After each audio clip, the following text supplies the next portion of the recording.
চীনের হাংজু ভিত্তিক startup DeepSeek প্রযুক্তি জগতের নতুন আলোচনার কেন্দ্রবিন্দুতে। তাদের নতুন এআই মডেল ডিপসিক R1 মার্কিন প্রযুক্তির জায়ান্টদের সঙ্গে সরাসরি প্রতিদ্বন্দ্বিতা করছে।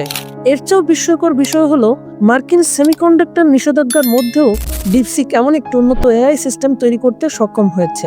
এই অগ্রগতি বিশ্বজুড়ে প্রযুক্তি মহলে সাড়া ফেলে দিয়েছে। 20 জানুয়ারি মুক্তি পাওয়া ডিপসিক R1 মডেলটি রসায়ন, গণিত ও কোডিং সম্পর্কিত বিভিন্ন কাজে মার্কিন প্রতিষ্ঠান ওপেন এআই এর মডেলগুলোর সঙ্গে সমান দক্ষতা প্রদর্শন করছে। প্রভাবশালী বিজ্ঞান সাময়িকী নেচারের প্রতিবেদনে ডিপসিকের এই সাফল্যকে উল্লেখ করা হয়েছে যুগান্তকারী হিসেবে। ডিপসিকের নতুন মডেলের অন্যতম বিশেষত্ব হলো এর উন্নত পারফরমেন্সের পাশাপাশি কম খরচে তৈরি হওয়া। উদাহরণস্বরূপ, তাদের পূর্ববর্তী সংস্করণ ডিপসিক V3 মডেলটি ট্রেন দিতে খরচ হয়েছে মাত্র $6 মিলিয়ন, যেখানে প্রযুক্তি জায়ান্টদের একই ধরনের মডেল তৈরিতে প্রায় 10 গুণ বেশি ব্যয় হয়েছে।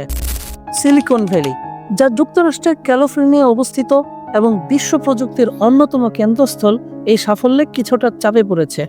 সিলিকন ভ্যালি বিশ্বের বড় বড় প্রযুক্তি কোম্পানির সদর দপ্তরের জন্য পরিচিত, যেমন গুগল, মেটা, অ্যাপল, টেসলা এবং নেটফ্লিক্স।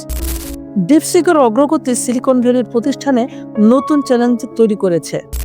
চীনা সংবাদ মাধ্যমগুলোর মতে, মার্কিন প্রকৌশলীরা এখন ডিপসিকের মডেল বিশ্লেষণ করে এর কার্যকারিতা বোঝার চেষ্টা করছে।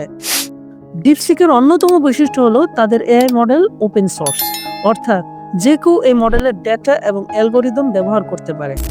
গবেষণা প্রতিষ্ঠান এনপিডিআই এর গবেষণা পরিচালক জিং ভ্যান এই উদ্যোগকে প্রকৃত অর্থে ওপেন সোর্স উদ্ভাবনের একটি অনন্য উদাহরণ বলে অভিহিত করেছেন। চীনের প্রযুক্তি বিশেষজ্ঞরা মনে করেন, ডিপসিক প্রমাণ করেছে যে কম খরচে উচ্চমানের প্রযুক্তি তৈরি করা সম্ভব। সেন্স টাইমের সাবেক গবেষণা পরিচালক ফিয়াং ফ্যাং বলেছেন, ডিপসিক কম খরচে এআই উদ্ভাবনের মাধ্যমে শিল্পের ভবিষ্যৎকে নতুনভাবে লিখেছে। ডিপসিকের সাফল্যে মার্কিন প্রযুক্তি প্রতিষ্ঠানগুলোর মধ্যে উদ্বেগ সৃষ্টি হলেও তারা নিজেদের শক্তি বাড়াতে কাজ শুরু করেছে।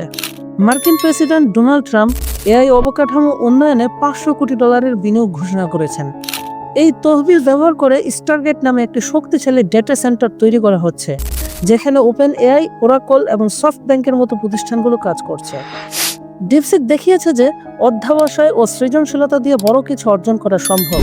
চীনা প্রযুক্তি বিশেষজ্ঞ লি বায়াং বলেছেন, মার্কিন নিষেধাজ্ঞা সত্ত্বেও আমরা প্রমাণ করেছি নিজেদের প্রযুক্তি দিয়ে বড় কিছু করা সম্ভব। তবে লি বায়াং আরও বলেছেন, এই প্রতিযোগিতা কেবল শক্তির লড়াই নয়, বরং সহযোগিতার মাধ্যমে এআই শিল্পকে আরও এগিয়ে নেওয়ার এক নতুন সম্ভাবনা তৈরি হয়েছে। বিশ্বজুড়ে এআই ইকোসিস্টেম শক্তিশালী করতে ডিপসিকের এই উদ্যোগ গুরুত্বপূর্ণ ভূমিকা রাখবে বলে বিশেষজ্ঞরা মনে করছেন।